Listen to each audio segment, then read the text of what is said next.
Hey, what is up, everybody? This is Stevie Breach coming to you here today, the day after Clash of Paris. I'm making this video before Monday Night Raw, even though it's probably going to get uploaded about the same time that Raw is going to go live. And I was thinking that WWE's Wrestlepalooza, with the help of ESPN, was going to be one of the biggest PLEs / pay-per-views. Getting kind of used to saying that PLE thing now after this ESPN deal has come through.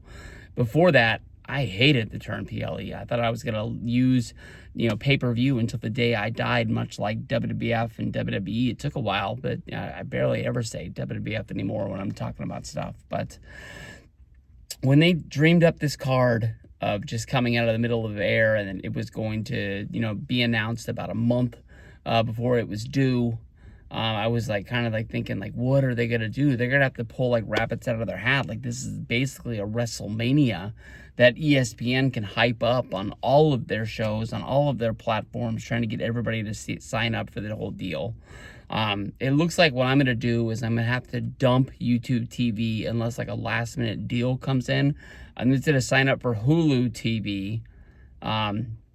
With that, I'll be able to watch all my football games while I'm at work, but you also get free access to WWE through the ESPN direct-to-customer app using the unlimited plan. And that's what you're going to have. The ESPN Select is the same as like what ESPN Plus was.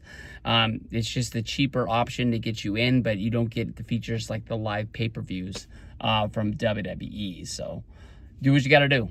Find your ways. But I knew that we were going to get Brock Lesnar versus John Cena on that show on Wrestlepalooza, but I was thinking they got to give us Punk versus Rollins. We've been so close yet so many times, especially at the end of SummerSlam Night 1 when Rollins cashed in his Money in the Bank briefcase on CM Punk after he became World Heavyweight Champion for 1 month.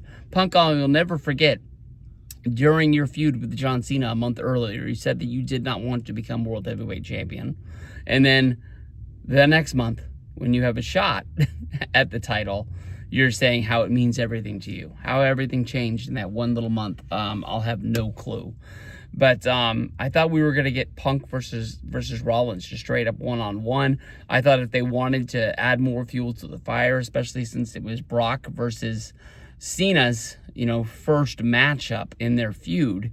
I mean, we've seen Punk versus Rollins one-on-one. We've seen Punk versus Rollins in a steel cage. The only thing to push it farther down the line would be Punk versus Rollins in a Hell in a Cell. And we could be getting that at a pay-per-view after this one, maybe even at the Australian Crown Jewel show.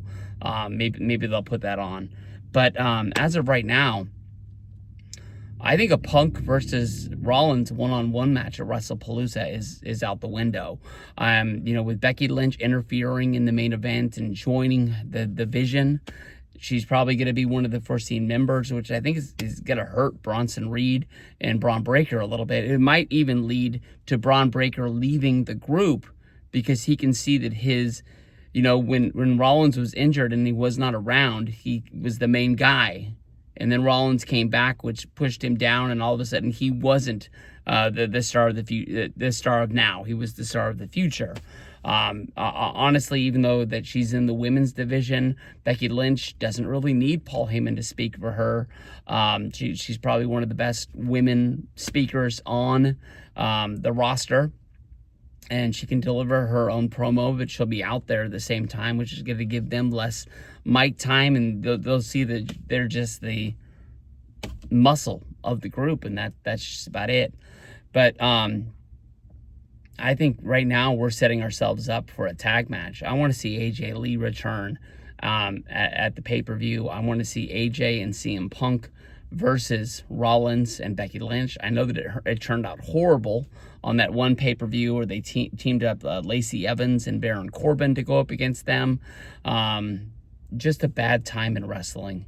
That's all. But as heels, I think Rollins and Becky Lynch, they've already been portraying this, with Lynch mentioning Seth Rollins and all of his promos, all of her promos, calling her hot husband and so forth. Just being able to put them in the ring at the same time, I think is going to be, liquid dynamite. Just boom. AJ is something that we've been wanting to return to wrestling since 2015. I don't think it has to be a full-time deal. It could just be a 1 month here and hopefully 1 month somewhere else where she just shows up for a tag match, much like Maurice with The Miz or Beth Phoenix with Edge. I'm looking forward to it. So as of right now, I think that Wrestlepalooza is going to be a big mixed tag for Punk and Rollins. Wrestlepalooza, ESPN.